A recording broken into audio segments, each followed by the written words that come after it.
কৃষ্ণ রাধে রাধে। আমি পদ্মা বিশ্বাস, আপনাদের ঘরের মেয়ে। ভুল ত্রুটি হলে মার্জনা করবেন পদ্মার বচনে। যা মনে হয় তাই বলি আমি। তো আজ একটা অদ্ভুত জিনিস মাথায় ঘুরছে, এটাই বলে দিই। যদি অন্যায় ভুল করি ক্ষমা করে দেবেন।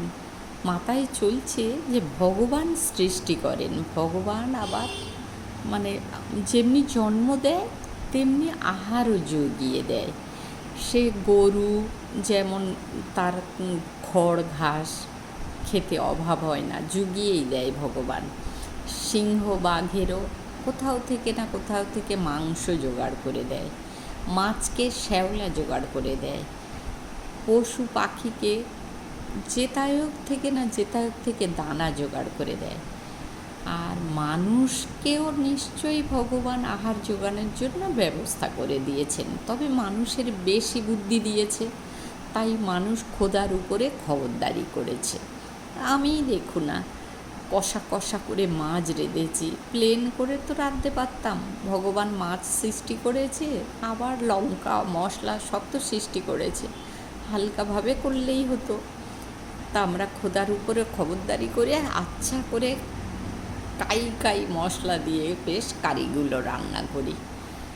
তো এইভাবে আমরা বেশি ব্রেনই তো, বুদ্ধিমান মানুষ, তাই আমরা সকলের থেকে আলাদাভাবে খাদ্যটা খাই। না কাঁচা মাংস বাঘের মতো সিংহের মতো খাই, না গরুর মতো ঘাস খাই, না মাছের মতো শ্যাওলা খাই, না পাখির মতো দানা খাই। আমরা আমাদের জীবের স্বাদ অনুযায়ী রান্না করে নিই আমরা। যাই হোক, মানুষ বাঁচে কিন্তু দেখুন, গরু হয়তো 25-30 বছর, কুকুর হয়তো 20 বছর, আর মানুষ একটুখানি হয়তো আয়ু এখন হয়েছে, অল্প দিনের আয়ু হয়ে গেছে। আগে নাকি মানুষ অনেক দিন বাঁচত। আমার মনে হয় যত মানুষ বাঁচবে দীর্ঘদিন, তত মানুষ পাপ করবে আর ভুগবে। তাই যত তাড়াতাড়ি যাওয়া, হাঁটতে চলতে, নিজের হাতে কাজ করতে করতে, নিজের ক্ষমতা থাকতে থাকতে দেহত্যাগ করাই শ্রেয় আমার মনে হয়। দ্বিমত তো থাকবে অনেক, তো দ্বিমত থাকলেও ভদ্র ভাষায় ভালোবেসে কমেন্ট করে যাবেন। তো মানুষ দেখুন 20 বছর বা 30 বছর পর্যন্ত আনন্দে থাকে, বাচ্চা থেকে যৌবন পর্যন্ত। তারপরে যেই বিবাহ হয়ে যায়, মানুষকে ওই গরুর মতোই, গরুর আয়ুটা এসে যায় মানুষের উপর। গরু যেমন 30টা বছর বাঁচে, আর কি করে, পুরুষ গরু হলে তাকে হাল টানতে হয়, কেউ বসিয়ে খাওয়াই না, তাকে হাল টেনে কঠোর পরিশ্রম করে তবে গরুকে খাওয়াই। আর গাভী মেয়ে গরু হলে তার দুধ যতটা থাকবে আমরা নিংড়ে দুয়ে নিই। তেমনি সংসারে নারীকে আমরা বসিয়ে খাওয়াই না। এখনকার নারীরা অফিস করছে, চাকরি করছে, তারাও খুব পরিশ্রম করছে, তাদের আর ঘরে থাকা হাউসওয়াইফ মহিলাদের কিন্তু কেউ বসে খাওয়াই না, তাদেরও নিংড়ে নেওয়া হয়। তারা এ কাজ ও কাজ সে কাজ, এর দেখাশোনা ওর এই করা করতেই থাকে, আর পুরুষটা ওই পুরুষ গরুর মতো খাটতে থাকে। তা এইরকম নিজেরা খেতে খেতেই যদি স্বর্গলাভ হয় এটাই ভালো। এর পরে যদি আমরা বেঁচে থাকি না, যখন আমরা রিটায়ার্ড হয়ে যাই, 60 বছর হয়ে গেলাম ধরুন, তখন চাকরি শেষ, আমরা হাঁটতে পারি না, লাঠির উপর ভর দিয়ে হাঁটি।